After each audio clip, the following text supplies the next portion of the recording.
اللہ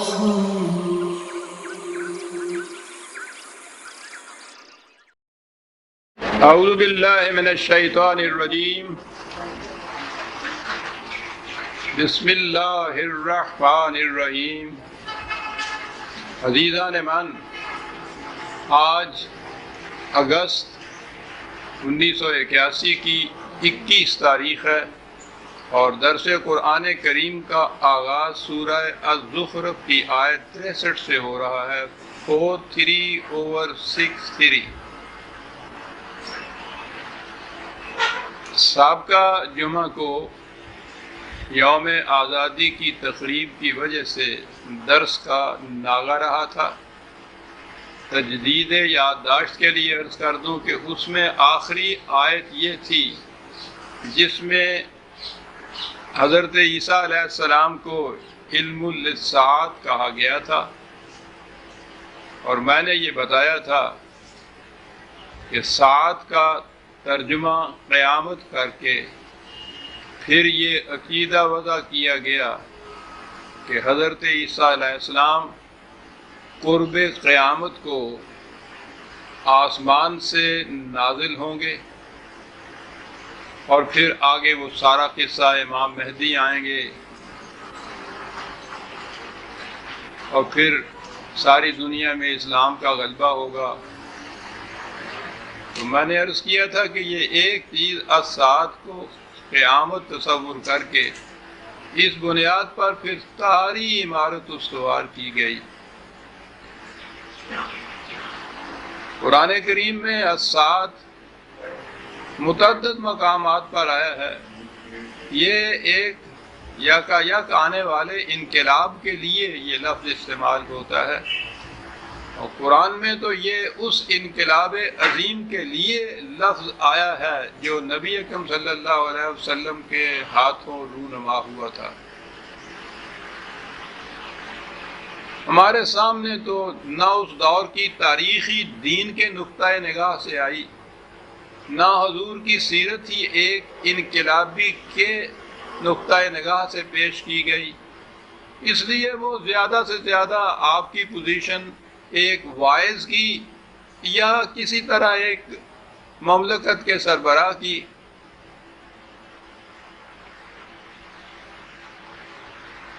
اور دین کی پوزیشن ایک مذہب کی جس میں پرستش، ورشپ، پوجا پاٹ، رسوم، شعائر، بس یہیں تک ہے سب کچھ آپ کے ہاں جو سامنے آتا ہے۔ مملکت بھی آتی ہے آپ کے ہاں تو وہ یہی دنیاوی مملکتیں، سلطنتیں جیسے ہوتی ہیں اس قسم کی ایک مملکت سامنے آ جاتی ہے، بس کچھ تھوڑے سے اخلاقی صفات ہیں جو بیان ہو جاتے ہیں۔ حضور کی صحیح پوزیشن اور اس انقلاب کا صحیح تصور سامنے آئے تو نظر آ جائے کہ دنیا کی تاریخ میں اتنا عظیم انقلاب کہیں اور نہیں آیا تھا۔ یہ انقلاب زمین کے خطوں میں نہیں صرف آیا تھا، اقوام عالم کی تہذیب اور تمدن اور معاشرت اور معیشت، حتیٰ کہ قلوب کی دنیا کے اندر بھی ایک انقلاب پیدا ہو گیا تھا۔ عظیم انقلاب تھا یہ جو آیا گیا، اور ہسٹری کا ایک نیا دور شروع ہوا ہے حضور کی بعثت کے بعد۔ تاریخ کا ایک نیا دور ہے جو شروع ہوا ہے، اور وہ دور چلا آ رہا ہے اب تک۔ تو یہ جو انقلاب عظیم تھا یہ تھا الساعت، قرآن کریم نے جسے کہا ہوا ہے۔ اور میں نے عرض کیا تھا کہ خود انجیل میں جیسی کچھ بھی وہ آج ہے، خود حضرت عیسیٰ علیہ السلام کے یہ بیانات پیشین گوئیاں موجود ہیں کہ ایک آنے والا آئے گا اور جس انقلاب کی میں تمہیں خبر دے رہا ہوں اس کے ہاتھوں وہ متشکل ہوگا، وہ قیامت خیز انقلاب ایک ہوگا۔ یہ چیزیں آج کی انجیل میں بھی موجود ہیں۔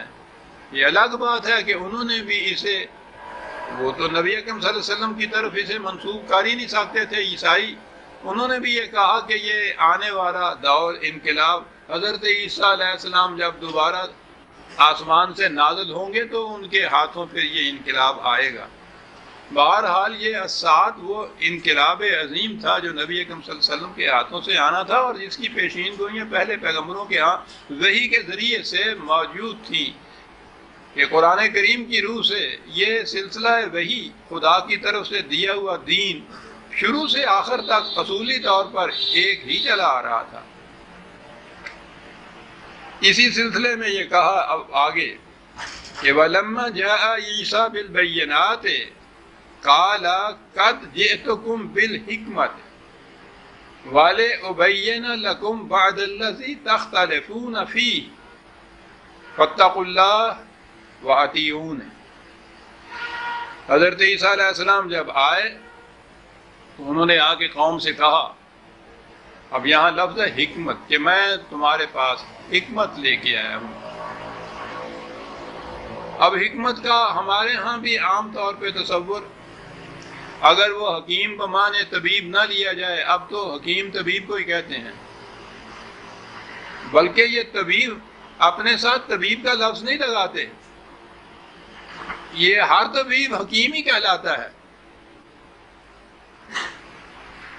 اس سے ذرا آگے چلتے ہیں تو پھر حکمت فلسفی کے معنوں میں لفظ استعمال ہوتا ہے۔ اس جہت سے قرآن کی یہ آیتیں جہاں حکمت آیا ہے، انگریزی میں بھی ترجمہ اس کا وزڈم ہی کیا گیا ہے۔ اب یہ تصور کیجئے کہ رسول کے متعلق، خدا کے انبیاء کے متعلق یہ اگر ہو، وہ کہیں کہ میں وزڈم لے کے آیا ہوں، فلسفی لے کے آیا ہوں، تو وہ تو خالص ایک ذہنی اور دماغی چیز ہے۔ فلاسفر تو خدا کی طرف سے کوئی علم نہیں پاتے، فلسفی کے تو خود معنی ہوتے ہیں وزڈم کے ساتھ تعلق۔ تو حکمت کا ترجمہ اگر وزڈم کیا جائے یا اپنے ہاں بھی حکمت کے معنی دانائی یا عقل مندی لیا جائے تو اس سے تو فلاسفر مقصود ہوں گے، خدا کی وحی تو نہیں آئے گی۔ آپ نے دیکھا کہ اصطلاحات یا اس قسم کے مخصوص الفاظ کے غلط تراجم سے کتنے غلط تصورات ذہن کے اندر آتے ہیں، اور وہ دین اور نبوت کی حید کو ہی بدل کے رکھ دیتے ہیں۔ وزڈم تو ہر فلاسفر، ہر عقل مند کو حاصل ہوتی ہے، اور اس کی ذاتی ہوتی ہے، فکری ہوتی ہے، ذہنی دماغی ہوتی ہے۔ نبوت تو اس سے بالکل الگ شے ہوتی ہے، اس میں تو صاحب حکمت کی اپنی فکر اور اپنی حکمت کا شائبہ تک نہیں ہوتا، خالصتاً خدا کی طرف سے عطا شدہ ایک علم ہوتا ہے جسے وحی کہا جاتا ہے۔ اس لیے ہی قرآن کریم نے حکمت کو بھی منزل من اللہ قرار دیا ہے۔ میں ایک آدھ حوالہ ہی پیش کروں گا، ویسے تو سارے قرآن میں یہ چیز موجود ہے کہ انبیاء کرام کو خدا کی طرف سے کتاب اور اس کے ساتھ کتاب کی حکمت منزل من اللہ عطا ہوتی تھی، قانون اور قانون کی غرض و غایت، اس کا مقصود و مطلوب، اس کا منتہا، وہ نتائج جو اس قانون نے پیدا کرنے تھے، خدا نے یہ دونوں چیزیں وحی کے ذریعے انبیاء کرام کو دی تھیں۔ اسی لیے حکمت کو بھی اس نے منزل من اللہ قرار دیا ہے۔ ایک ریفرنس دے لیجئے 17/39، ذالک مما اوحی الیک ربک من الحکمت، یہ وہ حکمت ہے جسے خدا نے اپنی طرف سے اے رسول تجھ پر نازل کیا ہے۔ جسے تو حکمت تو منزل من اللہ ہوئی، یہ ایک فلاسفر کی وزڈم نہیں ہے، یہ فکری چیز نہیں،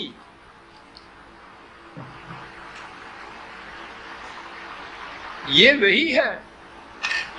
تو جب ہم حکمت کا لفظ نبی یا نبی کی کتاب کے متعلق استعمال کریں گے تو یہ حکمت اس حکمت سے بالکل الگ، مختص، منفرد ہوگی جسے ہم ایک فلاسفر یا عام داناؤں کے سلسلے میں بیان کریں گے۔ اقبال نے اسی لیے حکمت کو دو حصوں میں تقسیم کر دیا تھا، ایک دانش برہانی، ایک دانش نورانی۔ انہیں تو اصطلاحات پہ بڑا بھوت تو دانش برہانی تو وہ ہے کہ جو آرگومنٹس کی روح سے کسی نتیجے پہ پہنچتی ہے، برہان دلائل کو کہتے ہیں، اور یہ وہ وزڈم ہے جو عام دنیاوی فلاسفرز کے پاس ہوتی ہے۔ اور دوسری حکمت کو انہوں نے حکمت نورانی کہا ہے، جو وحی کے ذریعے سے انبیاء کرام کو حاصل ہوتی یا ملتی تھی۔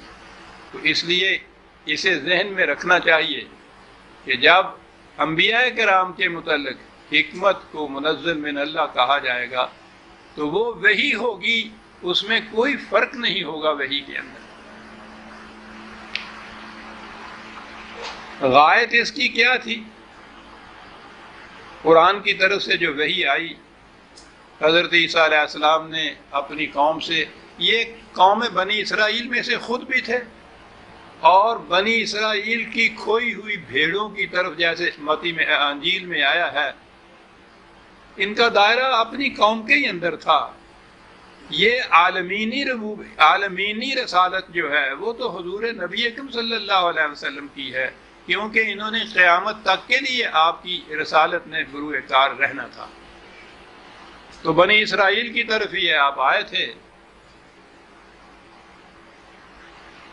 بنی اسرائیل کی طرف تو ایک سلسلہ چلا آ رہا ہے نبیوں کا۔ حضرت ابراہیم علیہ السلام سے شروع کیجئے، ان کا ایک بیٹا تو حجاز میں حضرت اسماعیل علیہ السلام یہاں آ کے بس گئے تھے، دوسرا بیٹا آپ کا اسحاق علیہ السلام، اور پھر ان کے بعد ان کی شاخ حضرت یعقوب۔ حضرت یعقوب علیہ السلام کا لقب اسرائیل تھا، اس کے بعد آگے جو اولاد چلی ان کی، تو یہ اولاد تو ذریت ابراہیمی تھی، حضرت اسحاق علیہ السلام کی نسل سے آگے چلنے والی، لیکن انہوں نے اپنے آپ کو بنی اسرائیل ہی کہلایا۔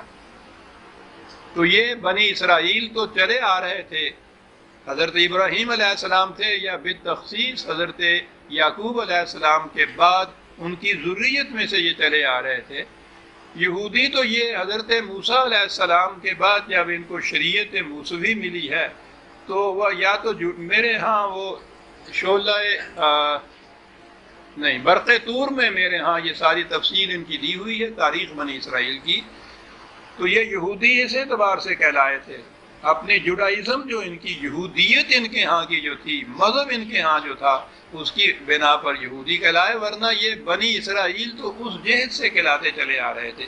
تو حضرت عیسیٰ علیہ السلام یہ بنی اسرائیل میں سے تھے، بنی اسرائیل کی طرف ہی مبعوث ہوئے تھے۔ اب یہ ایک بنی اسرائیل کی شاخ کوئی لے لیجئے تو انبیاء کرام ان میں آتے رہے، ہر نبی خدا کا وہی پیغام لاتا رہا جو باقی انبیاء کو ملا تھا۔ ذرا پنکھے کو موڑ دیجیے۔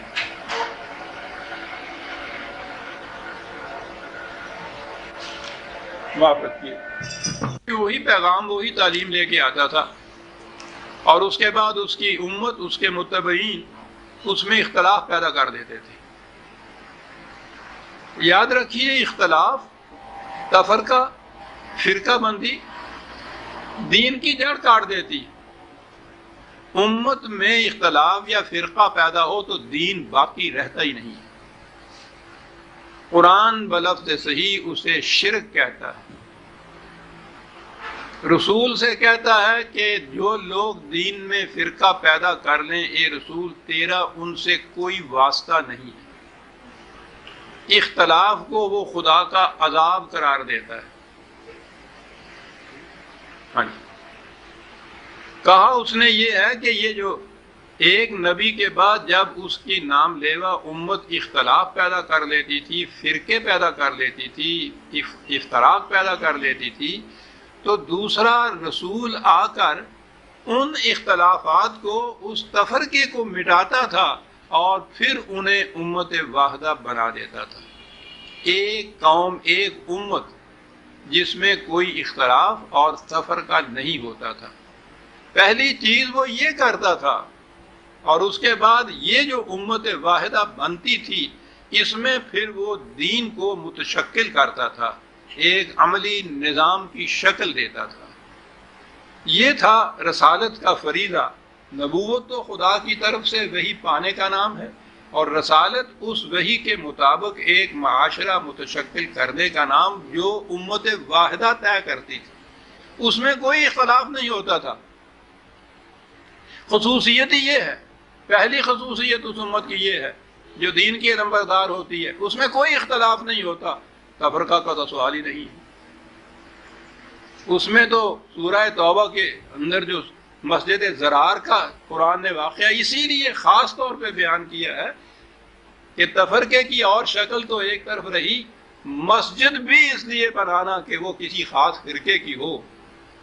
قرآن نے اس کو کفر قرار دیا ہے، ایسی مسجد کے متعلق کہا ہے کہ وہ پناہ گاہ ہے خدا اور رسول کے دشمنوں کے لیے۔ حضور سے کہا گیا کہ اس مسجد میں قدم تک نہ رکھنا تم نے، یہ مسجد بمائے ان کے جنہوں نے اسے بنایا ہے سیدھا جہنم میں لے جائے گی۔ اور اس مسجد کو اس بنا پر کہ خدا نے اس کے متعلق یہ کہا تھا، حضور نے صحابہ کو بھیج کے مسجد کو گرا دیا، جلا دیا۔ تفریقم بین المومنین لکھا ہے قرآن نے کہ یہ مسجد یہ کرے گی تو یہ تو نہیں ہونے دیا جائے گا، دین کے اندر امت میں تفرقہ نہیں پیدا ہونے دیا جائے گا۔ یہ فرقہ بندی تو یہ چیز ہے، مسجد بھی اگر اس بنا پہ ہے کہ وہ منسوب ہو رہی ہے، ایک فرقہ پیدا کر رہی ہے، تو خدا نے یہ حکم دیا ہے کہ یہ کفر ہے، رسول سے کہا گیا ہے کہ جا کے اس میں قدم نہ رکھنا، حضور نے اس کو ڈھا دیا، منہدم کر دیا اس مسجد کو۔ دین اس چیز کا نام ہے، یاد رکھیے۔ یہ فریب نفس ہے ہمارا، جو اس کے باوجود سمجھتے ہیں کہ دین باقی رہتا ہے، مذہب باقی رہتا ہے، دین نہیں باقی رہتا۔ فرقے مذہب میں ہوتے ہیں اور مذہب کا کوئی تعلق نہیں ہوتا نہ خدا سے نہ خدا کے رسول سے۔ دین کہا یہ ہے کہ میں آیا اس لیے ہوں، اس وحی کو اس لیے لایا ہوں کہ تمہارے اندر جو اختلافات پیدا ہو گئے ہیں ان کی وضاحت کر دوں۔ خدا کی طرف سے جو کتاب ملتی تھی اس کتاب کا پہلا مقصد یہ بتایا جاتا تھا کہ جو اختلافات پیدا ہو گئے ہیں لوگوں کے اندر ان کو وہ مٹا دے۔ اختلاف مٹانے کا طریقہ ہی قرآن نے یہ بتایا تھا۔ بے شمار آیات اس کے متعلق قرآن میں موجود ہیں۔ بہرحال نبی اکرم صلی اللہ علیہ وسلم تشریف لائے اور قرآن کے ذریعے سے ایک امت واحدہ پیدا کی۔ وَاعْتَصِمُوا بِحَبْلِ اللَّهِ جَمِيعًا وَلَا تَفَرَّقُوا، ان کو حکم دیا گیا۔ یہ خدا کی کتاب کو انفرادی طور پہ نہیں، جمیعاً اجتماعی طور پہ سب کے سب اکٹھے ہو کر مل کر اس کو پکڑو اور تفرقہ نہ پیدا کرو۔ یہ تھا اس امت کے متعلق جو کہا گیا اور یہ کر کے دکھایا حضور نے۔ اب یہ کہ کبھی کسی بات میں اگر تم میں اختلاف ہو جائے، ٹھیک ہے، آراء کا بھی اختلاف ہو سکتا ہے، اگر وہ اختلاف ہو جائے اور اس کو علی حال ہی رہنے دیا جائے تو وہ اختلاف تو بڑھ جائے گا، خلیج بڑھ جائے گی اختلاف کی، اس پہ تفرقہ پیدا ہو جائے گا، اس کو وہیں مٹا دیتا ہے قرآن۔ اب اختلاف اگر ہو جاتا ہے، ٹھیک ہے، کوئی مسئلہ سامنے آ گیا ہے، اختلاف آرائی سے ہی آپس میں ڈسکشن کے زمانے میں سے ہی اختلاف ہو جاتا ہے، کیسے اختلاف مٹے؟ 42/10 وَمَا اخْتَلَفْتُمْ فِيهِ مِنْ شَيْءٍ فَحُكْمُهُ إِلَى اللَّهِ ذَلِكُمُ اللَّهُ رَبِّي عَلَيْهِ تَوَكَّلْتُ وَإِلَيْهِ أُنِيبُ۔ اگر کسی معاملے میں تم میں کوئی اختلاف پیدا ہو جائے تو اس کا فیصلہ کتاب اللہ سے لیا جائے۔ یہ ایک محکم اصول قرآن نے بیان کر دیا، پختہ طریق بیان کر دیا اختلافات کو مٹانے کے لیے۔ اس کا فیصلہ جو ہے وہ کتاب اللہ کی طرف سے۔ اب اس کے بعد جناب وہ تو پوچھے نہیں کہ جب فرقہ بندی کو محکم رکھنا ہو تو کس کس قسم کے پھر ان کو دلائل کیا کہا جائے گا، حجتیں جنہوں کہہ ہو کہ جی وہ قرآن کی طرف ہی آ گیا، قرآن کی تعبیر میں اختلاف ہو جائے گا تو پھر کیا کیا گیا؟ جی ہاں، قرآن نازل کرنے والے خدا نے یہ کہا تھا کہ اس کے منزل من اللہ ہونے کی ایک دلیل یہ بھی ہے کہ اس میں کوئی اختلافی بات ہے نہیں۔ قرآن اگر ایک کسی معاملے میں دو اختلافی باتیں بطور ان کے دیتا ہے تو وہ منزل من اللہ نہیں رہتا۔ من نہ کوئی پوچھنے والا نہ کوئی بات کرنے والا، پروپیگنڈے کی مشینری اتنی وسیع ان لوگوں کے پاس موجود ہے، کیا کہا جائے؟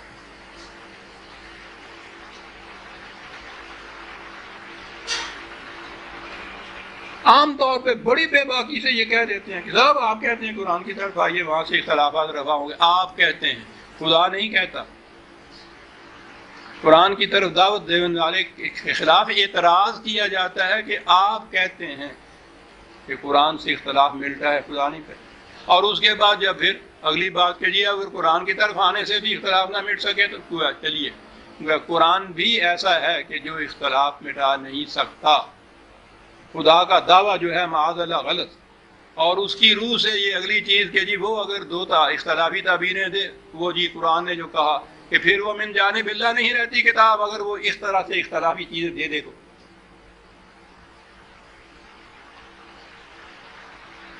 کس سے کہے جائے اور کیا کہا جائے؟ ابھی بات آ جاتی ہے۔ انہوں نے یہ بات کہی کہ میں اس لیے آیا ہوں، یہ وحی لایا ہوں کہ تمہارے اختلافات کو مٹا دوں۔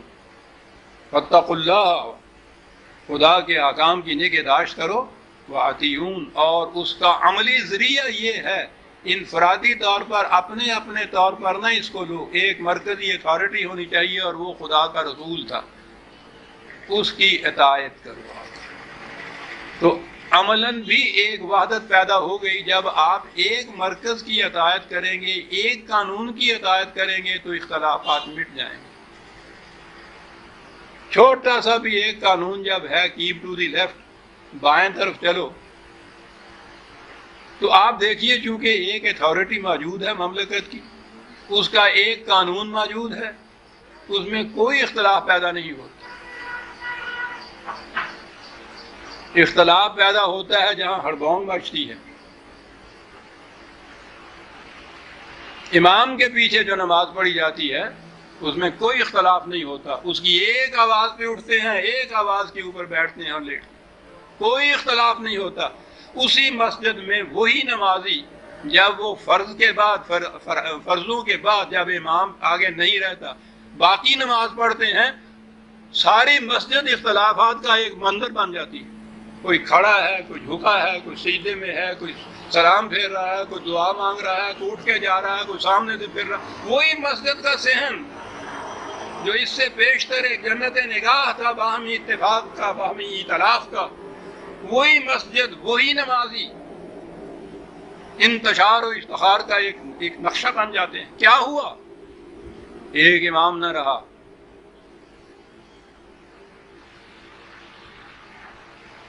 ہزار برس سے یہ امت بے امام چلی آ رہی ہے۔ یہ سارے اختلافات اس کی وجہ سے۔ امام قانون کی جہت سے کتاب کو بننا تھا، خدا کی کتاب کو، محسوس طور پر اسے خلافت کا مرکز جو تھا اسے بننا تھا، اس کا مرکز محسوس، اس کی ہدایت، کیپ ٹو دی لیفٹ کی ہدایت تو آپ کرتے ہیں کہ ایسا نہ کیا گیا تو وہ سپاہی پکڑ لے گا، اختلاف نہیں پیدا اس میں کرتے۔ لیکن یہی جو اس قانون کی یوں ہدایت کر کے آپس میں وحدت پیدا کرتے ہیں، یہی سارے جب مسجد میں چلے جاتے ہیں مختلف مسجدوں کے اندر تقسیم ہو جاتے ہیں۔ خدا کی عبادت میں اختلاف، مذہبیت کے اندر تفرقہ۔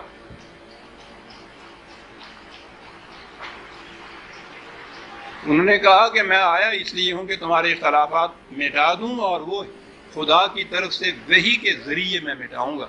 اور یہاں ہم نے ایک آیت کم از کم یہ دیکھی، 20 ہیں کہ قرآن خدا کی کتاب اسی لیے آیا ہے کہ تمہارے اختلافات مٹا دے، تم میں تفرقہ نہ پیدا ہونے دے۔ یہ ہوگا ان اللہ ہوا ربی و ربکم فاعبدوہ ھذا صراط مستقیم، یہ کہا انہوں نے۔ کہ یہ قانون جس کی اطاعت سے وحدت پیدا ہوگی ہم میں، میرا بھی رب وہی ہے، تمہارا بھی رب وہی ہے، اسی کی محکومیت اختیار کرو، فاعبدوہ۔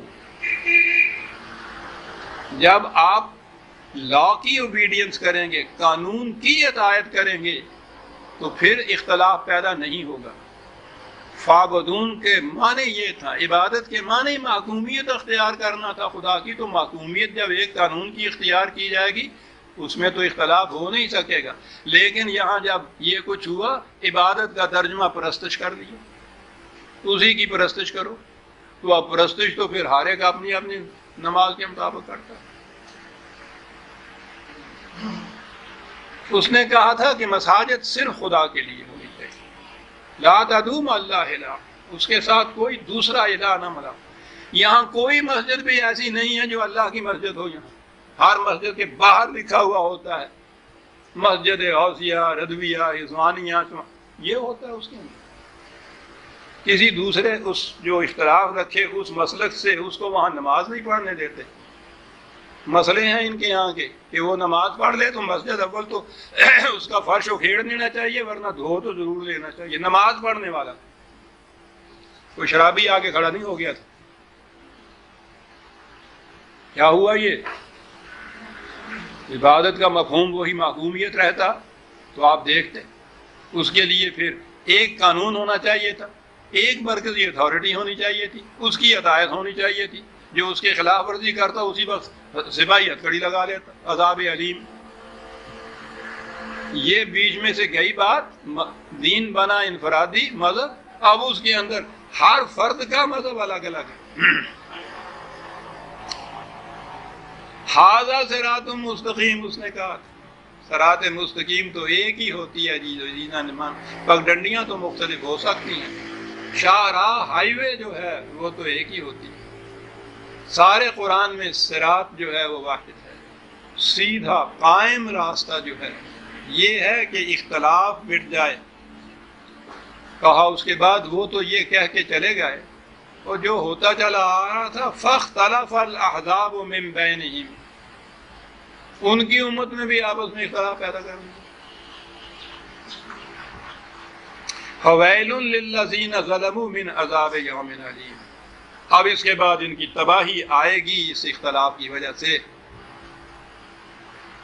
لیکن اس کے بعد تو پھر بھی ابھی وہ ایک گنجائش تھی ایک آنے والے کی، جس نے آ کر پھر اختلافات مٹانے تھے، اسی لیے کہا حل ینظرون الا الساعۃ، دیکھیے یہ الساعۃ یہاں آیا،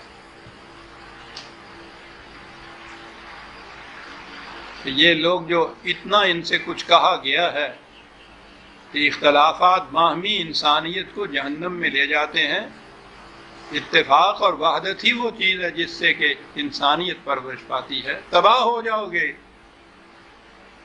لیکن وہ اس سے نہیں مانے، تو کہا کہ اب یہ اس انقلاب کا انتظار کر رہے ہیں در حقیقت، جو آئے گا اور پھر وہ یہ وحدت پیدا کرے گا۔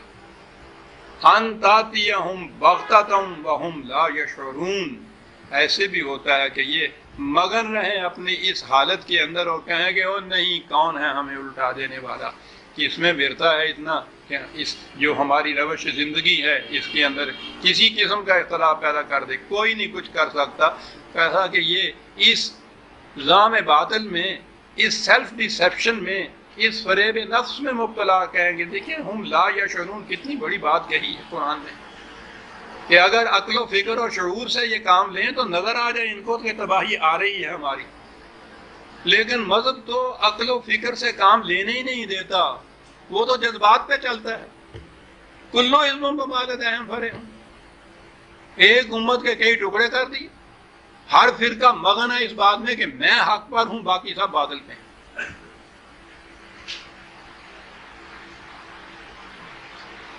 لا یشعرون، شعور کی سطح، کانشیس سطح کے اوپر، کانشیسنس کی سطح کے اوپر نہیں بات یہ سوچتے، جذبات کے تابع یہ چلتے ہیں۔ وہ الساعۃ، اب دیکھیے وہی الساعۃ کا لفظ یہاں آ گیا، کہ یہ کیا اس کا انتظار کرتے ہیں؟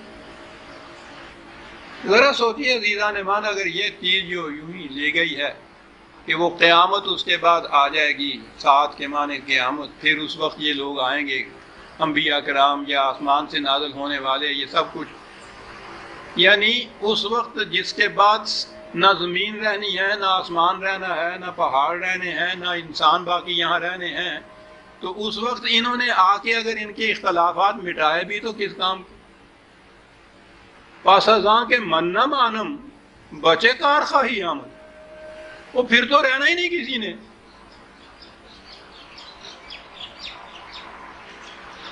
وہ اتفاق جو ہے وہ تو اب بھی ہو جاتا ہے، قبرستان میں ایسا اتفاق ہوتا ہے، کبھی کوئی اختلافی بات ہی نہیں ہوتی، وہ جھگڑتے ہی نہیں آپس میں، کبھی کوئی مناظرہ نہیں ہوتا، سارے تفرقے مٹ جاتے ہیں۔ تو اگر یہ بڑے پیمانے کے اوپر اس پوری دنیا نے قبرستان بن جانا ہے جسے قیامت یہ کہتے ہیں، تو اختلافات مٹے بھی تو کام کی سائی وہ بات۔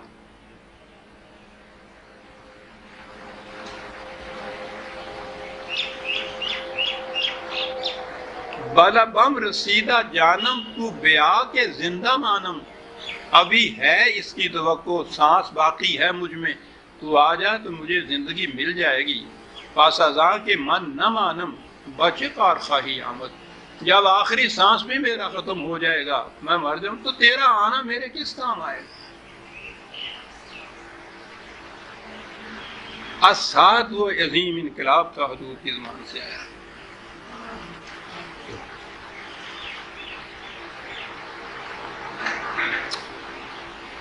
کیا بات اس انقلاب عظیم کی کیفیت! کہا کہ یہ موجودہ آپ تمہارا جو معاشرہ ہے، معاشرہ میں آپس میں تعلقات کی نوعیتیں ہیں، رشتہ داریاں ہیں، یہ کسی اشتراک ایمان کی بنیاد پہ نہیں ہے۔ رشتہ داریوں میں تو کسی قسم کا انسان کا اپنا اختیار ارادہ ہوتا ہی نہیں۔ چاچے دا پوت بھرا، پیو دا بھرا چاچا، انہیں پوچھیا سی بھی تینوں تیرا چاچا تیرا بنا دئیے گا، وہ تو چاچا ہی سی۔ ہزار کہیے، آپ کہیے کہ نہیں صاحب میرا چاچا نہیں، وہ تو چاچا ہے، وہ چچے کا بیٹا جو ہے وہ تو چچے کا بیٹا ہے، اختیار ہی کوئی نہیں۔ آپس میں یہ جتنے بھی اضافی رشتے دنیا کے ہیں، کاروباری رشتے، کاروبار کیا جاتا ہے، دوستیاں بھی اگر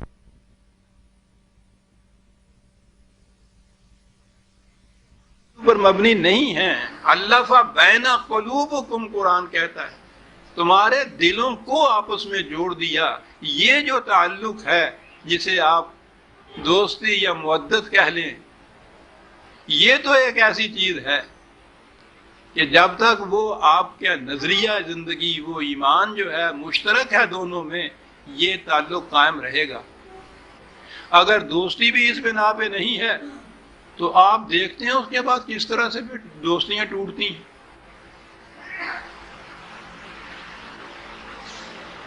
یعنی بعض اوقات تو وہ بڑی صحیح بات ہے، وہ جو وہ پنجابی کی ایک بات آئی، میری لگ دی کسے نے نہ دیکھی تے ٹوٹ دی نو جاگ ویکھدا، وہ ٹوٹن دے بعد تے وہ اس طرح نال باں باں کرتے پھردے ایک دوسرے کے خلاف، اس سے کوئی دشمن بھی اتنی زیادہ ایک دوسرے کے خلاف مخالفت نہیں کرتا جتنے یہ دوست ایک دوسرے کے خلاف کرتے ہیں۔ یہ دوستی کیا ہوتی ہے؟ بعض مفادات کے بنا پر، بعض تعلقات کی بنا پر، کچھ جذباتی طور پر یہ ہوتی ہے۔ جب یہ رشتہ ختم ہوتا ہے، وہ مفادات ختم ہو جاتے ہیں، جذبات ٹھنڈے پڑ جاتے ہیں، اسی دن یہ دوستی ٹوٹ جاتی ہے۔ لیکن اس انقلاب عظیم کے بعد جو باہم افراد جو ذرے ایک چٹان بنتے ہیں، وہ یہ چٹان بننے کا جو ذریعہ ہوتا ہے وہ نہ تو رشتہ داری ہوتی ہے جس پہ کوئی انسان کو اختیار نہیں، نہ کاروباری ذہنیت ہوتی ہے، نہ مفاد پرستی کی بنا پر آپس میں دوستی ہوتی ہے، حتیٰ کہ سطحی جذبات کی بنا پہ بھی وہ چیز نہیں ہوتی۔ یہ ساری چیزیں ایک طرف ہوتی ہیں، اور وہ ہم آہنگی جو ہوتی ہے انسان کے قلب و نگاہ کی، ان سے جو ایک دوسرے کے ساتھ پیوستہ ہوتے ہیں، یہ ہوتی ہے محکم دوستی جسے آپ کہیں گے۔ اس سے امت بنتی ہے۔ قرآن نے وارن کر دیا تھا، اس کے لیے بھی بہت سی آیات ہیں۔ بہرحال ایک آدھ آیت تو میں پیش کر دیا کرتا ہوں حوالے کے لیے، ریفرنس کے لیے۔ آپ کہیے شیخ صاحب پنکھا پھر پرے ہٹ گیا، ذرا سا یوں کر دیجیے گا، پنکھا پھر ذرا پرے ہٹ گیا۔ 9/24 بڑی عظیم آیت ہے صاحب۔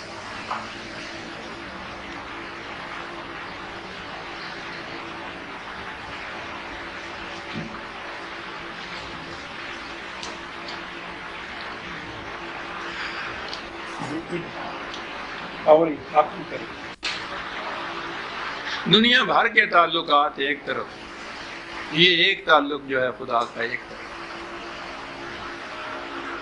کیا کہا ہے اس نے؟ وہ کہتا زمانے بھر کے غم اور ایک تیرا غم، یہ غم ہوگا تو کوئی غم نہ ہوگا۔ زمانے بھر کے تعلقات کے وجود اور ایک یہ تعلق ہوگا کہ کوئی تعلق اور نہیں رہے گا۔ قرآن کی آیت سنیے، خدا کرے کہ اتنی سی عربی تو آپ کہیں جان ہی لیں، ترجمے میں وہ بات کہاں آتی ہے؟ قل ان کان آباؤکم 9/24 قل ان کان آباؤکم و ابناؤکم و اخوانکم و ازواجکم و عشیرتکم وَأَمْوَالٌ اقْتَرَفْتُمُوهَا وَتِجَارَةٌ تَخْشَوْنَ كَسَادَهَا وَمَسَاكِنُ تَرْضَوْنَهَا۔ اللہ کوئی چیز باقی رہتی ہے؟ اے رسول ان سے کہہ دو کہ جو ایک امت بننے کے لیے آئے ہیں کہ اگر تمہارے ماں باپ، تمہاری اولاد، تمہارے بہن بھائی، تمہاری بیویاں اور خاوند، تمہارے اہل خاندان، تمہاری مال و دولت جو تم اس طرح سے حاصل کرتے ہو، تمہاری تجارت جس کے مندہ پڑنے سے ہر وقت تم خائف رہتے ہو، تمہارے یہ محلات جو تم نے بڑے چاو چونچلوں سے بنائے ہیں، جو تمہاری مرضیوں کے مطابق ہیں، یہ تمام چیزیں، یہ ساری چیزیں گنی گئیں۔ غور کیجئے، کوئی ایک چیز بھی باقی نہیں رہتی اس میں۔ یہ تمام چیزیں کہا کہ احب علیکم من اللہ ورسولہ وجہاد فی سبیلہ، اگر یہ چیزیں ان میں سے کوئی ایک چیز بھی تمہارے لیے خدا اور اس کے رسول اور اس کے راستے میں جہاد سے زیادہ عزیز اگر ہو گئی، ان میں سے کوئی ایک چیز بھی، فتربصوا حتی یاتی اللہ بامرہ، تو انتظار کرو کہاں کہ خدا کا عذاب آ جائے تم پر۔ دیکھتے ہیں امت کس طرح سے بنتی ہے، یہ ذرے چٹان میں کیسے تبدیل ہوتے ہیں۔ ان میں سے کوئی ایک چیز بھی اگر اس کے راستے میں حائل ہو گئی، ایمان کی بنیادوں کے اوپر جو آپ کا رشتہ قائم ہوا ہے، اس کے راستے میں اگر ان میں سے کوئی ایک چیز بھی حائل ہو گئی، تو پھر اس کے بعد بڑی جامع بات ہے کہ ہم تفصیل سے کھول کے کیا بتائیں تمہیں۔ پھر اس کے بعد بس یہ سوچ لو کہ پھر ذرا انتظار کرو خدا کے فیصلے کا، جب وہ آیا کرتا ہے تو تم پوچھو نہیں کیا ہوا کرتا ہے۔ پھر اتنی بات تو ضرور ہے کہ واللہ لا یہدی القوم الفاسقین، یہ ایسا جو ان کی جو یہ ترجیحات ہیں، اگر ان میں سے کوئی چیز بھی غالب آ گئی اس جذبے کے اوپر، یہ فسق ہے، یہ ایسا کرنے والے فاسق ہیں، یہ لوگ کبھی سیدھے راستے پہ نہیں چل سکتے۔ ان میں سے ایک چیز بھی اگر غالب آ گئی، یہ شہادت گاہ الفت میں قدم رکھنا ہے۔ لوگ آسان سمجھتے ہیں مسلمان ہوں، یہ تو ہر ایک کی طرف سے کٹ کے ایک کا ہو جانا ہے۔ انی وجہت وجہی للذی فطر السماوات والارض حنیفا وما انا رہ گئی رسم اذاں، روح بدعلی نہ رہی۔ ہر نماز سے پہلے جب نیت ہم کرتے ہیں عزیزان من تو یہ کہنا ضروری ہوتا ہے، کبھی نہیں سمجھتے کہ اس کے معنی کیا ہے، کس نے یہ کہا تھا، کب کہا تھا، کیوں کہا تھا۔ نتیجہ اس کا یہ ہے، کہنے والا تھا وہ مورث اعلیٰ ہمارا حضرت ابراہیم علیہ السلام ہے، معمار کعبہ، جس کی ساری زندگی اس کی ایک عملی تفسیر ہے۔ باپ سے شروع ہوا ہے، اس سے کہہ دیا کہ اگر تو اللہ کا نہیں ہے تو میرا تیرے ساتھ کوئی واسطہ نہیں۔ بادشاہ سے کہہ دیا، اس کے نمرود جیسا بادشاہ عزیزان من، نام سے تھرتھری آ جاتی ہے آج بھی، اس سے جا کے کہہ دیا کہ تیرا اختیار کیا اور تیری بادشاہت کیا لیے پھرتا ہے۔ پوری کی پوری قوم سے یہ کہہ دیا کہ تم تو تباہی کے جہنم میں جانے والے ہو، میں تم میں سے ہوں نہیں۔ اندازہ لگا لی، اپنے ذہن میں، اپنے تصور میں یہ بات آئی کہ خدا کے راستے کے اوپر بیٹا بھی قربان کر دینا چاہیے، بیٹے تک کے لیے بھی تیار ہو گئے۔ یہ سارا کچھ کرنے کے بعد وہ خدا کا ایک گھر جسے کہتے ہیں وہ ایک قائم کیا، ایک مرکز قائم کیا توحید کے لیے۔ مرکز ایک ہو تو وحدت پیدا ہو جاتی ہے، پیدا کیا۔ اس کے بعد اپنی اولاد کے متعلق یہ کہا وَمَن تَبِعَنِي فَهُوَ مِنِّي، جو میرے نقش قدم پہ چلے گا اس طرح سے وہ میرا ہے، جو یوں نہیں چلے گا وہ میرا نہیں ہے۔ اس مقام پہ پہنچ کے حضرت ابراہیم علیہ السلام نے کہا تھا کہ انی وجہت وجہی للذی فطر السماوات والارض حنیفا وما انا من المشرکین، میں ساری دنیا سے کٹ کر صرف ایک کا ہوتا ہوں، اپنا رخ ایک کی طرف کرتا ہوں۔ جب آپ ایک کی طرف رخ کریں گے عزیزان من تو باقی سب کی طرف سے رخ موڑنا پڑے گا۔ یہ ناممکنات میں سے ہے کہ اگر ایک کی طرف منہ کرے تو باقیوں کی طرف بھی آپ کا منہ ہو، پھر نہیں رہتا یہ چہرہ باقیوں کی طرف۔ وہ چہرے منافقت کے ہوتے ہیں جو لگائے جاتے ہیں اس طرح سے، وہ گتے کے چہرے کہ جو ہر طرف لگ سکتے ہیں۔ انسان کا چہرہ ایک وقت میں ایک ہی طرف لگ سکتا ہے۔ انی وجہت وجہی للذی فطر السماوات والارض حنیفا، حنیفا ناک کی سے جانے والا، چلتے ہوئے ادھر ادھر جو نہ تکے اس کو کہتے ہیں۔ میں جانا تو ایک طرف، قدم اٹھانا تو ایک طرف، میں تو تکتا بھی نہیں ہوں راستے میں کسی دوسری طرف، میں آیا تیری طرف یہ پوزیشن اختیار کرتے ہوئے، یہ ہے میرا مسلک، میں تیری طرف آیا۔ اور جب یوں آتا ہوں میں تو پھر کہہ سکتا ہوں کہ میں مشرک نہیں ہوں۔ دیکھا مشرک کون نہیں ہوتا۔ یہ ہے حضرت ابراہیم علیہ السلام نے جو کہا، اور یہ ہے جو ہم سبھی فرمایا گیا، نماز سے پہلے جو نیت کی جاتی ہے یہ کہا جاتا ہے۔ عزیزان من رہ گئی رسم اذاں، روح بلالی نہ رہی، یہ الفاظ باقی رہ گئے، یہ رسوم باقی رہ گئی، ان کا تو مقصد ختم ہو گیا۔ یہ جو زبان سے یہ کہہ رہا ہوتا ہے، ساری دنیا کی طرف اس کا رخ ہوتا ہے، اس کی طرف نہیں ہوتا جس کے متعلق یہ دھوکہ دے رہا ہوتا ہے کہ میرا رخ تیری طرف ہے، اس کی طرف ہوتا ہی نہیں ہے۔ اس کی طرف ہو تو باقی کسی کی طرف رخ رہ ہی نہیں سکتا، حنیف نہیں ہو سکتا۔ وَمَا أَنَا مِنَ الْمُشْرِكِينَ الْأَخِلَّاءُ يَوْمَئِذٍ بَعْضُهُمْ لِبَعْضٍ عَدُوٌّ إِلَّا الْمُتَّقِينَ، کہا اس انقلاب کے زمانے میں یہ کیفیت ہو گئی، جتنے یہ اور تعلقات ہیں سارے کے سارے کٹ جاتے ہیں، تعلق صرف ایک باقی رہ جاتا ہے، اور وہ ہوتا ہے خدا پر ایمان کا تعلق جو ہے۔ ایک دوسرے کے دشمن ہو جاتے ہیں جو دوست ہوتے ہیں۔ متقین، خدا کے قوانین کی نگہداشت کرنے والے متقین، ان کی یہ کیفیت نہیں ہوتی۔ اور یہ ہیں وہ لوگ جن کے متعلق کہا ہے کہ یا عباد لا خوف علیکم اليوم ولا انتم تحزنون، ہاں یوں زندگی بسر کرنے والوں، تمہیں کسی کا خوف نہیں ہوگا، تمہیں کوئی حزن نہیں ہوگا۔ قرآن نے ہر مقام پہ یہ دونوں چیزیں کہی ہیں۔ خوف بیرونی خطرات سے معمون ہونے کا، بیرونی خطرات سے ہوتا ہے، حزن دل کی دل گرفتگی، افسردگی، پژمردگی، پریشان خاطری کو کہتے ہیں۔ کیا ہے یہ معاشرہ؟ اور یہ پھر وہ جنت ہم نے وہیں اٹھا دی۔ تو جب اس قسم کا یہاں ہم دین مذہب سے بدل لیں گے کہ فرقوں کے متعلق ہی یہ کام ہوگا کہ فرقے میں وہ ایک کے ساتھ نہیں رہا تو وہ گیا، اس کا مذہب، اس کا دین ختم ہو گیا، تو اس میں تو جہنم ہوگا۔ جی پانی پی لو؟ ٹھیک ہے، تو ہٹا دیں میرا شکریہ۔ خوف نہیں ہوگا، حزن نہیں ہوگا، تصور ہی نہیں ہم کر سکتے۔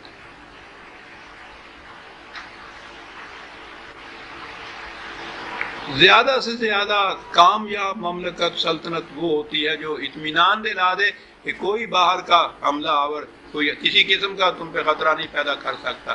ہم نے انتظامات کر لیے ہیں، ڈیفینس کے پورے انتظامات ہیں، جتنے یہ انتظامات باہر کے خطرے کو روکنے کے ہوتے ہیں اتنا ہی دل کا حزن بڑھتا چلا جاتا ہے اس ملک کے باشندوں کا۔ کوئی ایسا دل بھی نظر نہیں آتا جس میں حزن نہ ہو کسی قسم کا عزیزان مان۔ وہ یہ کرتا ہے بے لوث اخلاص کے پر مبنی دو افراد میں بھی عزیزان مان اگر قلبی تعلق کی دوستی ہو جائے حزن مٹ جاتا ہے۔ قرآن نے کہا ہے کہ اس سے دلوں کے اندر وہ جو گلیلے بن جاتا ہے نا، ایک غلم کا لفظ ہے قرآن میں، اس قسم کی چیزیں وہ پنجابی کے ساتھ وہ کہنے گلیلا بن گیا ہوگا، گلیلا وٹیا، وہ جو اس طرح سے وہ جو وہ کمان میں رکھ کے وہ چلاتے ہیں، وہ اتنا سخت ہوتا ہے، اتنا گول ہوتا ہے، ٹوٹتا ہی نہیں۔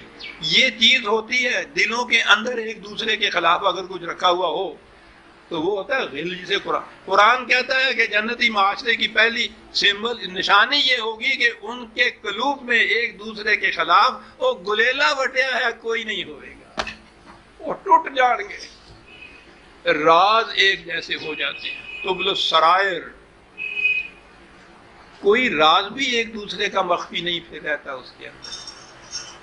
اگر راز الگ ہوں تو راز الگ ہوتے ہیں نا، جب غرض ایک ہو جائے، مقصد ایک ہو جائے تو پھر تو راز آپس میں رہتا ہی نہیں ہے، پھر تو راز رکھنے والا منافق ہوتا ہے۔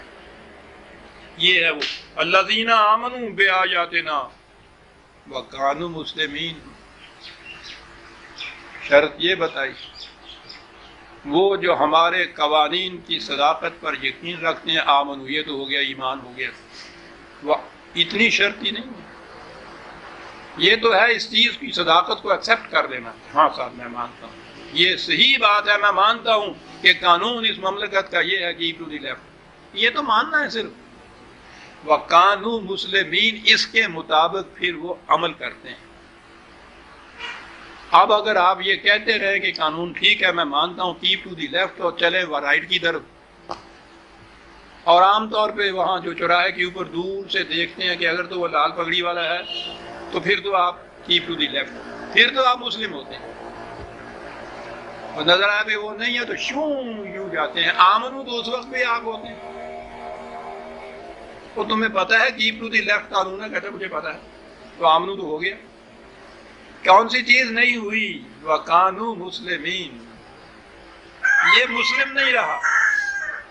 دونوں شرطیں ہیں اس جنت میں جانے کے لیے، دونوں شرطیں، قانون کی صداقت پر یقین اور اس پر عمل۔ پھر اب ہمارے ہاں الذین آمنوا تو ہو گیا بھی، ہر مسلمان کے گھر میں پیدا ہونے والا بچہ پیدائشی مومن ہوتا ہے، وہ الذین آمنوا تو یہ ہو گیا، وَقَانُوا مُسْلِمِينَ، مسلمان نام رکھ دے،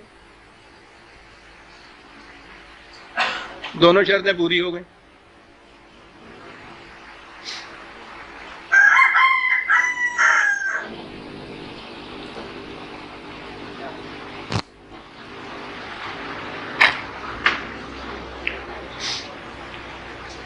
پیدائشی ہو گیا مومن اور مسلمان تو قوم ہے ہی، تو دو ہی شرطیں تھی قرآن نے جو آیت کی تھی، اور اس کے بعد جو اس کا وہ نتیجہ ہے پھر کہ خوف بھی نہیں ہوگا اور حزن بھی نہیں ہوگا،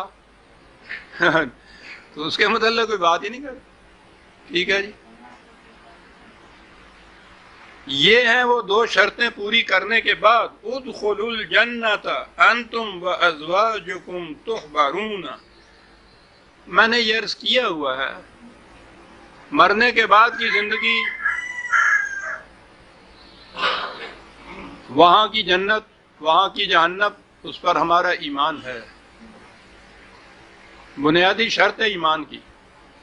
لیکن ایک چیز ہے، جب دین مذہب میں بدل جاتا ہے تو یہ ساری چیزیں جنت جہنم والی باتیں قیامت تک اٹھا رکھتے ہیں ہم، اس دنیا سے ان کا واسطہ نہیں رہتا. اور دین میں یہ چیز یہیں سے شروع ہو جاتی ہے اور مسلسل آگے چلتی ہے. جنتی معاشرہ یہاں قائم ہوتا ہے، جہنم کی آگ کے شعلے یہاں بھڑکتے ہیں. وہ شعلے باہر نہیں نظر آتے. نار اللہ الموقدۃ التی تطلع علی الافئدہ، آگ کے اس جہنم کی آگ کے شعلے جو دلوں کو لپیٹ لیتے ہیں. کیوں عزیزان من، ہے نا یہ جہنم موجود آپ کے، اس کے لیے انتظار کرنا پڑے گا قیامت کا آپ کو. یہ ٹھیک ہے، میں یہ نہیں بتا سکتا کہ جسے جنت قرآن نے کہا ہے اس کی بھی کچھ بات کر دوں. جہنم کی بات تو یہ کی جا سکتی ہے نا. اسی دنیا کے اندر وہ معاشرہ قائم ہوتا ہے. جنت کے متعلق یا جہنم بعد میں جو آنے والی ہے اس کے متعلق تو قرآن نے کہا مسلو، وہ ہم اس کی مثال دے کے ہم بیان کر سکتے ہیں، تمہیں بتا نہیں یہاں سکتے کہ وہ فی الحقیقت ان ریالٹی کیا ہوگی، تم نہیں سمجھ سکتے اپنے شعور کی موجودہ سطح پر. اسی لیے ہم اسے مثال کے ذریعے بیان کرتے ہیں. لیکن اس دنیا کے اندر جو جنت اس معاشرے کی روح سے جنت یہاں قائم ہوتی ہے وہ تو دکھائی جا سکتی ہے.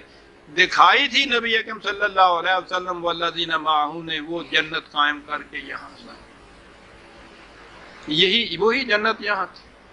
اس سے پہلے کہ جہنم کا نقشہ بھی موجود ہے اور اس کے بعد اس جنت کا نقشہ بھی ہمارے سامنے موجود ہے. ادخلوا الجنۃ انتم وازواجکم تحبرون، تم اور تمہارے رفقا. یہ ازواج ہمارے ہاں تو ترجمہ زوج بیوی ہوتا ہے نا، صرف قرآن کریم میں رفقا کو کہتے ہیں، ہم آہنگ ساتھ چلنے والے جو ہیں وہ ہوتے ہیں، تم اور تمہارے ساتھی. اب یہ انفرادی نہ رہی، میں دوسری جگہ بیان کروں گا. سورہ زمر شاید آگے ابھی آتی ہے، یہ آ گئی تھی، وہ گروہ در گروہ آ چکی تھی. یہ انفرادی چیز نہیں ہے، یہ اجتماعی چیز ہے. ادخلوا عبادی وادخلوا جنتی، یہ میرے بندوں کے ساتھ مل جا اور جنت میں داخل ہو جا، قرآن کہتا ہے. تو ازواجکم کے معنی یہی ہے. اب یہ لفظ ہے یہاں تحبرون، حبر عربی زبان میں ہر خوش آئند چیز کو کہتے ہیں، اور لغت کی روح سے اس کے معنی اچھی موسیقی بھی ہے. لیکن وہ چیزیں جتنی بھی ہمارے ہاں کی مذہبی پیشوائیت نے حرام قرار دی ہوئی ہیں ان کا تو ذکر کرنا بھی حرام ہو جاتا ہے صاحب. یہ کہنا کہ موسیقی ہی اس کا ترجمہ ہو سکتا ہے تو اس پہ تو فوراً قدغن لگ جاتی ہے. لیکن مشکل یہ ہے کہ اتنی چیز پہ تو لگاتے ہیں. آگے جو ہے یطاف علیہم بصحاف من ذہب واکواب، کہ وہاں یہ طباق، تشتریاں، پلیٹس، گلاس، پیالے، یہ سونے کے ہوں گے. اب اس پہ نہیں یہ حضرات آتے کہ سونا اور چاندی تو تم یہاں حرام قرار دیتے ہو، تو جنت میں تو یہ بھی ہے. آگے حریر و اطلس بھی ہے جنت میں، تو یہاں یہ ریشمی لباس جو ہے اس کو بھی حرام قرار دیتے ہیں مردوں کے لیے. تو اب یہ چیزیں جو یہاں تم اس طرح حرام قرار دیتے ہو، جنت میں وہ قرآن بیان کرتا ہے کہ یہی ہوگا. اب مشکل یہ ہے کہ قرآن میں کہیں بھی یہ نہیں آیا کہ وہاں کاٹن کا بھی کوئی ہوگا وہاں لباس، کہ چلو ہم وہی لے لیں اپنے لیے. وہاں تو ہوگا ہی عجیب بات ہے عزیزان ایمان، کوئی سوچتا نہیں ہے کہ بات جو میں نے پچھلی دفعہ لکھا تھا، سوچا کرو عزیزہ، سوچا کرو. پیمفلٹ بھی آ گیا، شیخ صاحب کہتے ہیں اس میرے مقالہ کا پیمفلٹ بھی آ گیا ہے باہر سے. سوچا کرو، ایک ہی بات ہے عزیزان ایمان.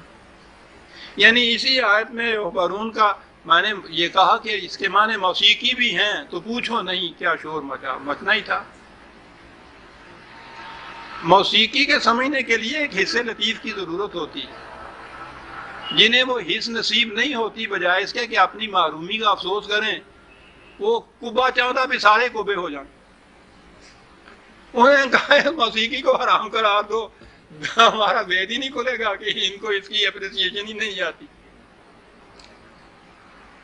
وہ کیا شور میں کہہ گیا ہے وہ فیض کہ جناب شیخ سے میں کا جواز کیا پوچھیں کہ چاندنی کو بھی حضرت حرام کہتے ہیں. یہ عزیزان ایمان وہ جنتی معاشرہ جس کے اندر قرآن کی حدود کے اندر رہتے ہوئے ان چیزوں کو استعمال کیا جائے گا، اس سے یہ چیزیں حلال ہوتی ہیں. وہ حدود ٹوٹ جائیں تو پھر تو عزیزان ایمان روٹی کا ایک لقمہ بھی حرام ہو جاتا ہے. اقواب ہاں، اور سنیے جنت کے اندر کیا ہوگا.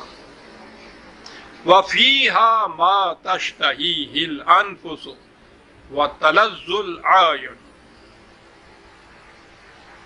کہا تفصیل میں جانے کی کیا ضرورت ہے، جو تم چاہو گے ملے گا. آپ کو یاد ہے وہ آیت میں ہمیشہ اس سے بات پڑھا کر، دوسرے مقام پہ ہے، جو تم چاہو گے، جو تمہاری آرزو ہوگی وہ پوری ہوگی. والدینا مزید، غالباً 50/35، جو تمہاری خواہش ہوگی وہ پوری ہوگی اور ہمارے پاس اس سے بھی کچھ زیادہ ہوگا دینے کے لیے. کیا بات ہے. ورنہ اگر اتنا جو کہہ دیا جاتا کہ جو کچھ تمہارا جی چاہے گا وہ تمہیں مل جائے گا، تو پھر کچھ کہنے کی ضرورت نہیں ہوگی. یہ بڑی عظیم چیز ہے جو میں ہر بار دہرایا کرتا ہوں، جو خدا نے کہا کہ ہمارے پاس اس سے بھی زیادہ ہے. کہنے کی بات وہی ہے کہ تم کیا اور تمہاری خواہشیں اور آرزویں کیا بڑی محدود ہوتی ہیں. تم تو اپنے محدود پیمانے کے مطابق ہی مانگو گے نا ہم سے، اور ہمیں معلوم ہے کہ تمہاری ارتقائی منازل میں جب تم نے آگے جانا ہے تو اس سے زیادہ کی ضرورت پڑنی ہے. ہم نے تمہارے لیے وہ بھی رکھ چھوڑا ہوا ہے. بچہ تو مٹی کے گھوڑے سے، کھلونے سے، ٹین کے موٹر سائیکل سے خوش ہو جاتا ہے. وہ تو لے دیتا ہے باپ اس کو کہ وہی خوش ہوگا، لیکن ساری زندگی کے لیے وہ ٹین کا موٹر سائیکل نہیں اس کے لیے رکھتا. وہ سچ مچ کی موٹر بھی اس کے لیے رکھتا ہے کہ بیٹا میں تمہارے لیے اس سے زیادہ کچھ بنا رہا ہوں. کیا بات ہے اس دینے والے کا کہ ہماری مانگ اور ہماری آرزوؤں تک محدود نہیں رکھا. کہا تم نہیں جانتے کہ تمہیں اور کیا ضرورت پڑے گی بڑے ہو کر، وہ بھی ہمارے پاس ہے.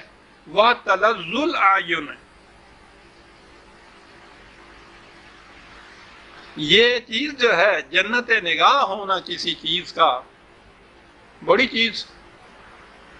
پہلی چیز جو اپریسیشن کی اور تسکین کی ہوتی ہے وہ تو نگاہ سے ہوتی ہے، نگاہ کی لذت.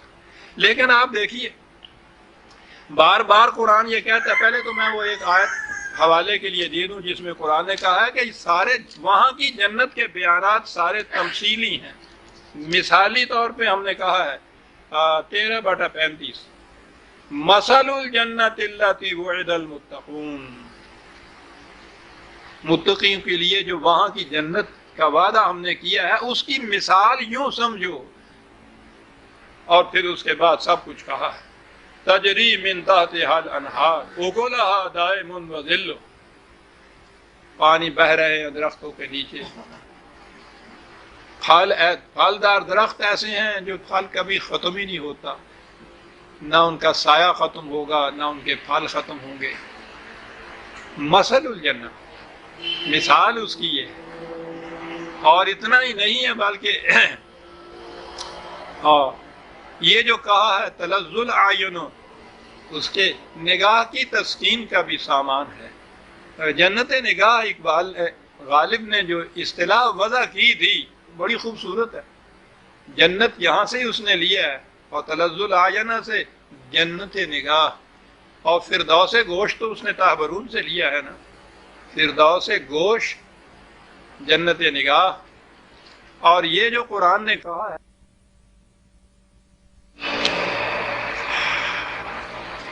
نگاہ کی لذت، یہ بھی بات واضح کر دی کہ اسی دنیا کی مادی لذتوں کو نہ سمجھ لینا. یاد رکھو 32/17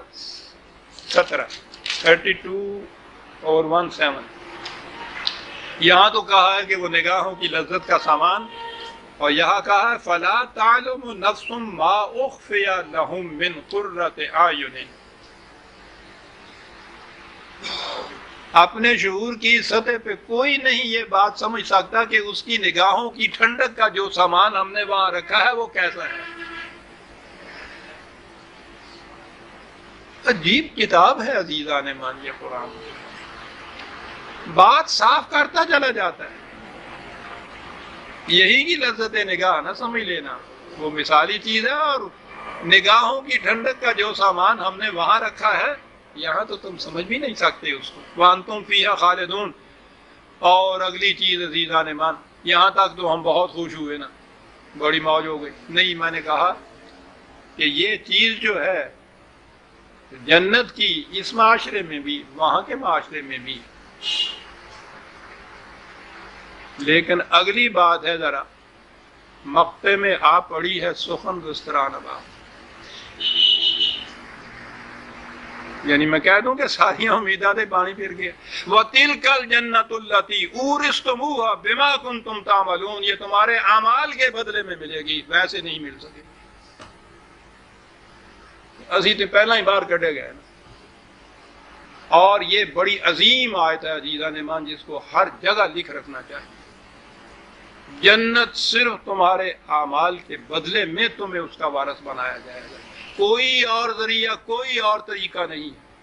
یہ سفارشیں، یہ شفاعتیں، یہ رحم دلیاں، یہ ترحم خسروانہ، یہ نہیں چلنا. اورثتموها بما کنتم تعملون. اس لیے کہ یہ تو بات کچھ اور آگے چلی جاتی ہے. وہ تو ایک اندر کی تبدیلی کا نام ہے جو باہر کی کوئی چیز بھی نہیں کر سکتی. جنت تیری پنہاں ہے تیرے خون جگر میں. اورثتموها بما کنتم تعملون. یہ جتنے تصورات ہمارے ہاں ہیں نا کہ بہشت فی سبیل اللہ ہاں مست، بالکل نہیں عزیزان. اورثتموها بما کنتم تعملون. لکم فیہا فاکہۃ کثیرۃ منہا تاکلون. یہاں کی جنت، وہاں کی بھی جنت مثال کے طور پر پھلوں کی بڑی کثرت ہوگی صاحب. اس جنت سے میں سمجھتا ہوں یہ چیزیں ایکسپورٹ نہیں ہوں گی کہیں باہر، اسی لیے کثرت ہوگی نا وہاں. فاکہۃ کثیرۃ. اور ان کے متعلق پھر دوسرے مقام پہ یہ بھی کہا ہے لا مقطوعۃ ولا ممنوعۃ 50/33. نہ تو انٹرپشن ہوگی اس درمیان میں، اور ایک چیز ہے لا کوئی منع نہیں کرے گا تمہیں کہ یہ کیوں توڑتے ہو پھل. کوئی منع نہیں کرے گا. بکثرت ہو چیز، انٹرپشن بھی کوئی نہ ہو، مسلسل ہو، رہنے والی ہو، اور کوئی روک نہ ہو اس کے اندر، جس کا جی چاہے. اور پھر فاکہتاً تو پھل ہی نہیں ہوتا. فقاہات آپ نے دیکھا ہوگا یہ لکھا ہوا ہوتا ہے. یہ چیز وہ ہوتی ہے جس سے دل کو خوشی حاصل ہو. لا ممنوعۃ، کوئی روکنے والا نہیں ہے. اور اس کے مقابل، اس کے دوسری طرف ان المجرمین فی عذاب جہنم خالدون. مجرم جہنم کے عذاب میں ہوں گے. عجیب بات درمیان میں یہ آ گئی، مجرم کا لفظ جو یہاں آیا، پھلوں کا ذکر آ رہا تھا، درختوں، پھلدار درختوں کا، جھکی ہوئی ٹہنیوں کا، دانیتن قرآن نے بھی کہا ہے، اتنی جھکی ہوئی کہ تمہارے ہاتھ ہی وہاں تک پہنچ جائیں، اوپر بھی نہ چڑھنا پڑے، دانیتن قریب، لا ممنوعتن، کوئی نہ روکنے والا۔ اور اس کے بعد مجرم جہنم میں، عربی زبان میں بنیادی طور پہ جرما یا جرم کہتے ہیں دوسروں کے درخت کی شاخ کو کاٹ کے لے جانا، بنیادی طور پہ یہ جرم تھا ان کے ہاں، دوسروں کے ہاں کے پھلدار درخت کو کاٹ کے لے جانا۔ تفصیل اس نقطے کی آپ خود دیکھ لیجیے گا، یہ ہے جرم۔ مجرمین جہنم کے عذاب میں، لا یفتر عنہم وہم فیہ مبلسون، عذاب میں تخفیف نہیں ہوگی۔ اور ایک لفظ عزیزان ایمان، عذاب کی شدت، انتہا جہاں ہو گئی دل کانپ جاتا ہے۔ کہا عذاب کی انتہا یہ ہے کہ تم مایوس ہو جاؤ گے، مایوسی شدت ہے عذاب کی، فرسٹریشن۔ ابلیس کو اسی لیے اسی سے وہ لفظ نکلا ہوا ہے بالا ساتھ، مایوسی پیدا کر دینے والا، یہ ہے سب سے زیادہ عذاب۔ امید کی کوئی کرن بھی کہیں باقی ہو پھر نہیں آدمی مرتا۔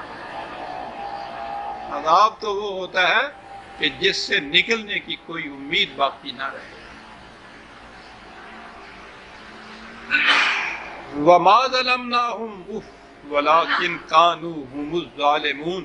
تمہارے ذہن میں کہیں یہ نہ آ جائے کہ ہم ان کو پکڑ کے لے آ کے اس طرح جہنم میں اور اس طرح سے ان پہ عذاب طاری کریں گے اور ہم ان کے ساتھ یہ کر رہے ہیں، کچھ نہیں، انہوں نے یہ جہنم اپنے لیے آپ تیار کیا ہوا ہے، اپنے اوپر آپ ظلم کیا ہوا ہے، ہم نے تو نہیں ظلم کیا، ہم تو ظلم نہیں کرتے۔ اگلا ایک لفظ ہے خیر،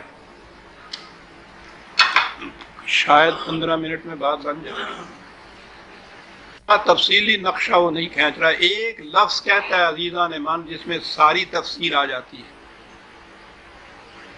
وَنَادَوْا يَا مَالِكُ لِيَقْضِ عَلَيْنَا رَبُّكَ، جہنم کے دروغے کو اس نے مالک کہا۔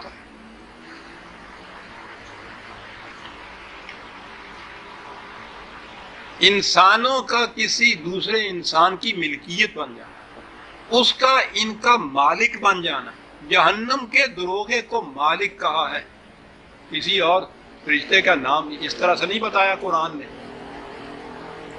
یہ ہے جہنم، انسانوں کا دوسرے انسانوں کی ملکیت میں آ جانا، ان کی ملک ہو جانا، یہ ان کا مالک ہو جائے، ان کا ماسٹر ہو جائے۔ کوشش کروں گا کچھ بات آگے بن جائے۔ تو قرآن کریم نے عزیزان ایمان ملکیت جو ہے کسی انسان کی دوسرے انسان کے اوپر، میں عرض کروں یہ ملکیت اس معنی میں نہ لو جیسے مکان کی ملکیت، جائیداد کی ملکیت ہوتی ہے، یہ خارجی اشیاء ہیں، ان کے اوپر تو تصرف، ان کی ملکیت، پوزیشن، پراپرٹی اس کا ہونا اور بات ہے۔ انسان کا دوسرے انسان کی اس طرح ملکیت بن جانا کس طرح قرآن نے بتایا ہے، اور وہیں سے سمجھ میں بات آ جاتی ہے کہ وہ کہتا کیا ہے جب کہتا ہے کہ کوئی انسان دوسرے انسان کا مالک نہیں ہو سکتا۔ 36/71 وہ کہتا ہے یہ جو مال مویشی ہوتا ہے نا، گائے، بھینس، بھیڑ، بکری، یہ گدھا، گھوڑا وغیرہ، مویشی جتنے ہوتے ہیں، اولم یروا انا خلقنا لهم مما عملت ایدینا انعاما فہم لہا مالکون، یہ جو مویشی کیٹل ہیں، انسان ان کا مالک ہو سکتا ہے۔ اب مالک کے معنی آپ سمجھ لیجیے۔ وَذَلَّلْنَاهَا لَهُمْ، ملکیت کے اندر ایک بات اور آگے کہی، ایک لفظ ہے تسخیر، سخرہ، اس کے معنی ہوتا ہے کچھ کسی سے کوئی کام لینا اپنا، اتنا ہی ہوتا ہے۔ ذللنا ہوتا ہے کسی کو ذلیل کر کے کام لینا اس سے، یعنی وہ چلا بھی جا رہا ہے اور پیچھے سے ڈنڈا بھی مارا جا رہا ہے، اور پھر وہ تو گالیاں بھی دیتے ہیں ساتھ۔ یہ لفظ کا اندازہ لگاؤ کہ تم ان کے مالک ہوتے ہو، ان سے کام بھی لیتے ہو، اور پھر ایسی چیز اس طرح کا سلوک کرتے ہو جیسے کسی کو ذلیل کیا جاتا ہے، ڈنڈے بھی مارتے ہو پھر اس، اور پھر ملکیت کے اندر کیا کیا چیزیں ہیں، فَمِنْهَا رُكُوبُهُمْ، ان پہ سواری بھی کرتے ہو، وَمِنْهَا يَأْكُلُونَ، کھا بھی جاتے ہو ان کو، وَلَهُمْ فِيهَا مَنَافِعُ، طرح طرح کے منافع ان سے حاصل کرتے ہو تم۔ یہ انعام کے متعلق کہا۔ اگر انسانوں کی کیفیت دوسرے انسانوں کے ساتھ اس قسم کی ہو جائے اسے کہیں گے ملکیت۔ ملوکیت یہی سے لفظ نکلا تھا۔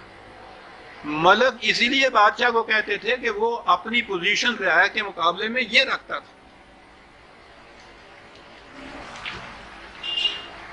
قرآن نے کہا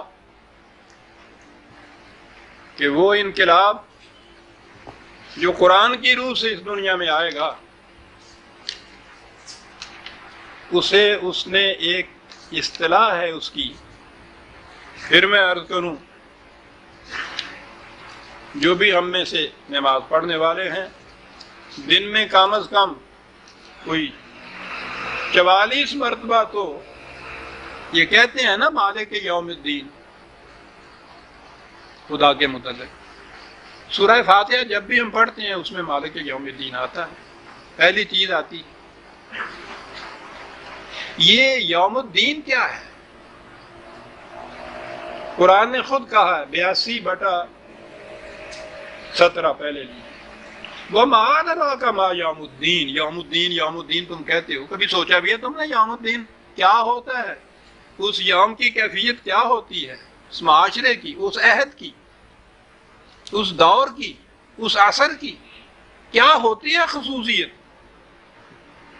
اتنی اہم چیز تھی، یہ کہا کہ تمہیں کون بتائے کہ یوم الدین کیا ہوتا ہے، تم کیا سمجھو کہ یوم الدین کیا ہوتا ہے؟ پھر کہا ثم ما ادراک ما یوم الدین، بڑی اہم بات ہے، اسی لیے ہم کہتے ہیں کہ کون تمہیں اور بتا سکتا ہے؟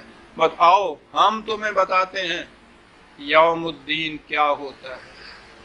الدین جس دور کے اندر عملاً متشکل ہوتا ہے وہاں کیفیت یہ ہوتی ہے یوم لا تملک نفس لنفس شیئا، کوئی انسان کسی دوسرے انسان کا مالک نہیں ہوتا۔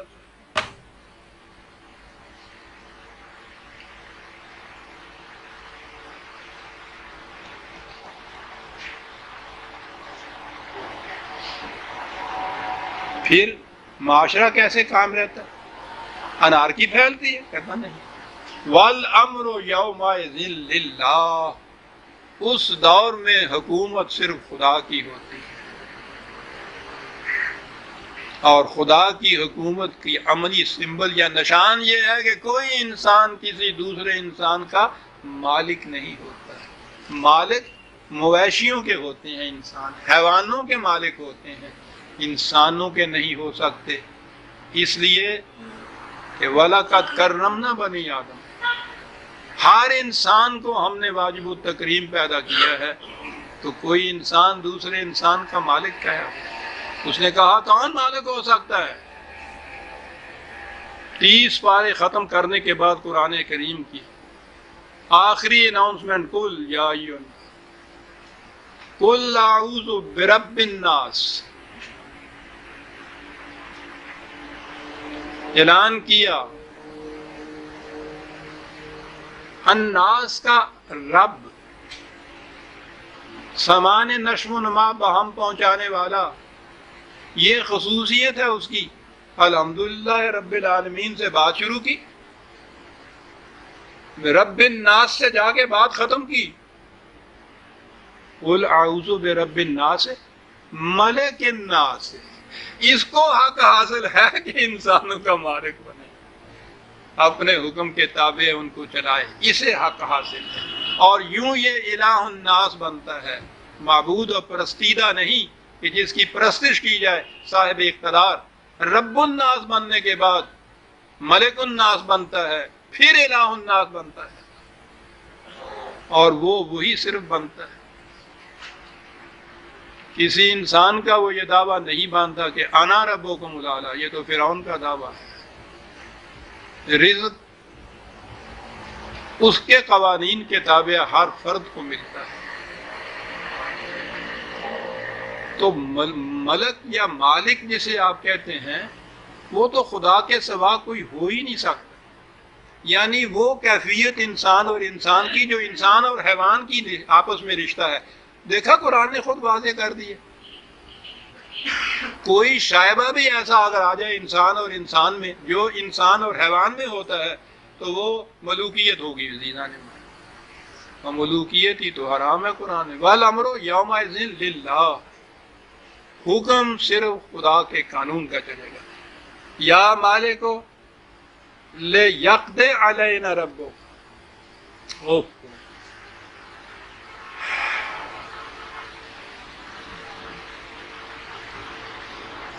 اس عذاب کے بعد آپ دیکھتے ہیں کیا درخواست پیش کریں گے وہ جیگر کے پاس دروازے پہ جو کھڑا ہے اس کا، کہا کہ اس عذاب سے چھٹکارا ممکن نہیں، خدا سے کہو کہ ہماری موت ہی ہم پہ طاری کر دے۔ اوف، موت ہی طاری کر دے۔ لیکن وہ عذاب کیا ہوا جو موت سے ختم ہو جائے؟ کہا تھا وہ تو نا امید ہوں گے اس سے۔ آپ کو معلوم ہے اس سے پہلے بھی آ چکی ہیں یہ آیتیں، لیکن ریفرنس کے لیے پھر دوہرا دوں۔ جہنم کے متعلق قرآن کریم میں 14/17 پہلے یہ لے لیجیے، وَيَأْتِيهِ الْمَوْتُ مِنْ كُلِّ مَكَانٍ وَمَا هُوَ بِمَيِّتٍ، چاروں طرف سے موت آتی دکھائی دے گی لیکن وہ مریں گے نہیں۔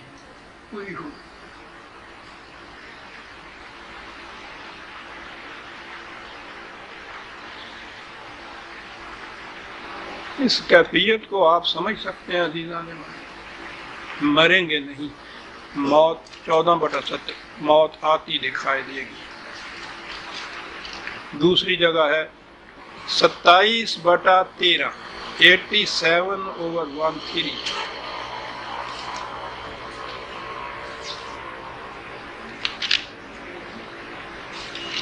ستائیس غلط کہا میں نے بھائی جان، 87، 87، 87/13، چاروں طرف سے موت آتے دکھائی دے گی، مریں گے نہیں، اور کہا ثم لا يموت فيها ولا يحيى، اس میں نہ وہ مردہ ہوں گے نہ زندہ ہوں گے۔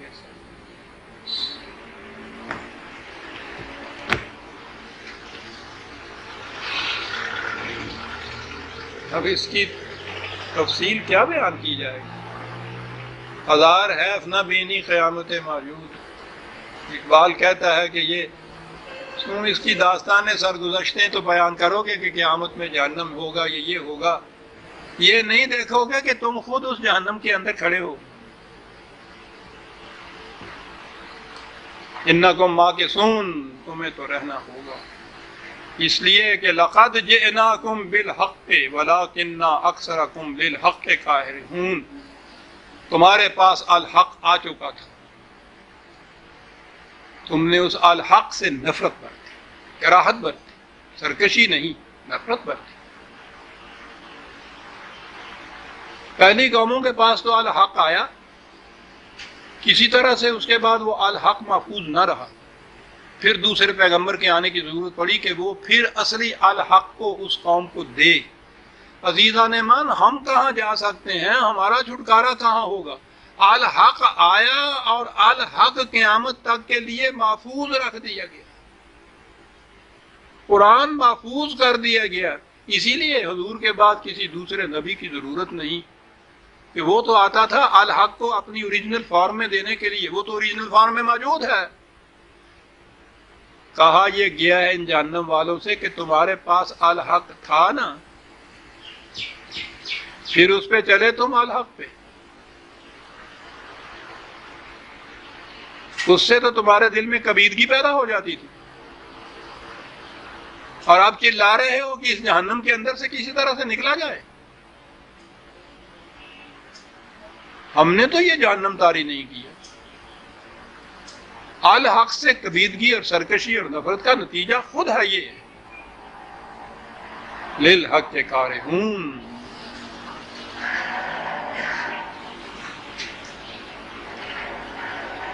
ام ابرموا امرا فانا مبرمون، کہا یہ لوگ اتنا کچھ ان کو سمجھایا جا رہا ہے، اس کے باوجود یہ اپنی حکومت، اپنے اقتدار، اپنی قوت، اپنی مالکیت، اپنی ملوکیت، اسی کے اوپر جمے بیٹھے ہیں اور اس قسم کی تدبیریں محکم کرتے چلے جا رہے ہیں کہ اس میں کوئی دراڑ نہ پڑے، اس میں کوئی رکھنا نہ پڑے۔